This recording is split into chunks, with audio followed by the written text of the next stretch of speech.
Hi everybody. In this video we'll begin talking about the 5 events that can change the balance in the PBO. The 5 events that might possibly cause the balance in the PBO to change are 1. Current year service cost, 2. Interest cost, 3. Prior service cost, 4. Gains and losses, and 5. Payments to retired employees. In this video, we'll talk about the first 3 events: current year service cost, interest cost, and prior service cost. We'll leave gains and losses and payments to retired employees for the next video. The PBO increases each year by the amount of that year's service cost. This represents the increase in the projected benefit obligation attributable to employee service performed during the current period. Also, it is the primary component of the annual pension expense. Even though the projected benefit obligation is not formally recognized as a liability in the company's balance sheet, it is a liability nevertheless, and, as with other liabilities, interest cost accrues on its balance as time passes. The amount can be calculated directly as the assumed discount rate multiplied by the projected benefit obligation at the beginning of the year. For instance, in the prior video, we calculated Global Communications PBO as of the end of 2019 to be $119,822. Then, using the 6% interest rate used in the example, the interest cost the company would owe to the plan for 2020 would be the beginning balance of $119,822 times the 6% interest rate given to you in the problem. And that would equal $7,189. Now let's talk about prior service cost. Another reason the PBO might change is if the pension plan itself is amended to revise the way the benefits are determined. For example, assume that Global Communications, in our illustration, revised the pension formula. Assume that the formula's salary percentage is increased in 2020 from 1.5% that we had been using to 1.7%. Obviously, the annual service cost from this date forward will be higher than it would have been without the amendment. But it might also cause an immediate increase in the PBO as well. This is because most companies choose to make amendments retroactive to prior years. In other words, the more beneficial terms of the revised pension formula are not applied just to future years, but benefits attributable to all prior service years are also recomputed under the more favorable terms. Making the amendment retroactive to prior years adds an extra layer of retirement benefits, increasing the company's benefit obligation. The increase in the PBO attributable to making a plan amendment retroactive is referred to as prior service cost. Now let's talk about prior service cost in the context of our prior illustration using Jessica Farrow and Global Communications. At the end of 2019, and therefore at the beginning of 2020, the PBO is $119,822. If the plan is amended on January 3, 2020, the PBO for that date could be recomputed as shown in this illustration. Note that the amended percentage is now 1.7% and is used in the new calculation. We have already computed the PBO before the amendment to be $119,822 using the old 1.5%. If we recompute the amount using the 1.7%, we calculate an amended PBO of $135,798. When you subtract the two amounts, you find that the retroactive amendment to the plan added another layer of obligation in the amount of $15,976.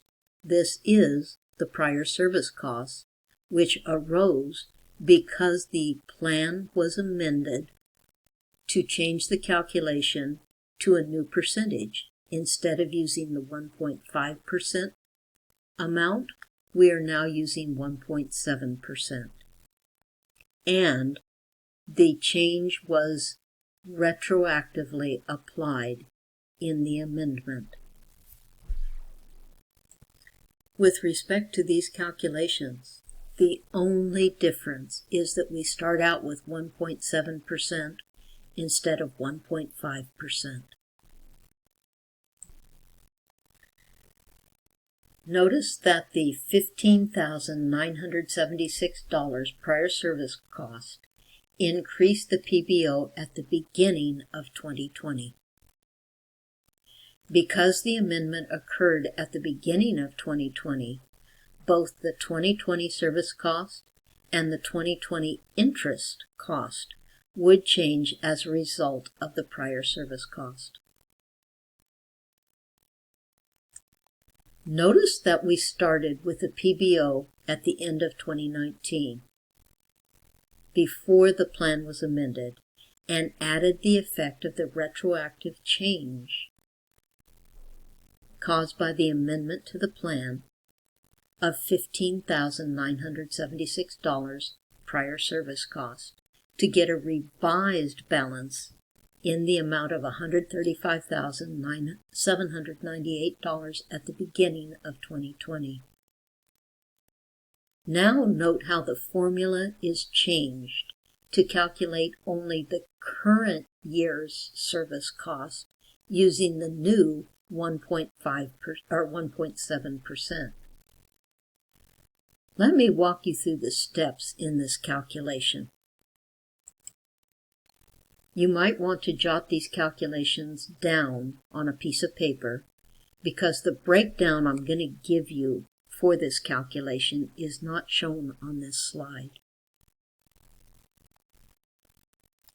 1.7% times 1 year, just the current year, times $400,000 projected salary at retirement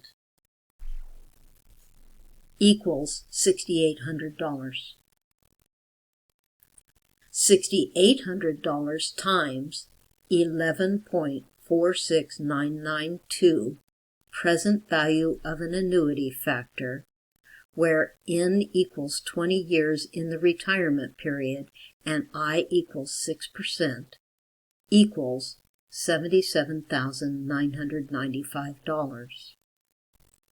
$77,995 times 1.8456 present value factor, where N equals 29 years left to retirement and I equals 6%, equals $14,395.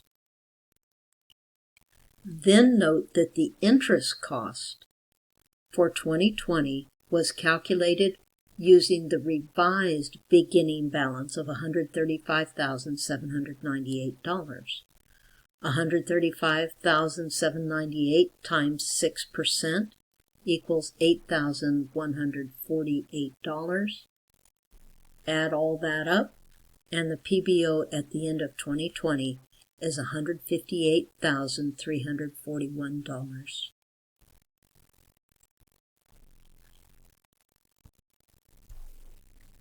The plan amendment would affect not only the year in which it occurs, but also each subsequent year, because the revised pension formula determines each year's service cost.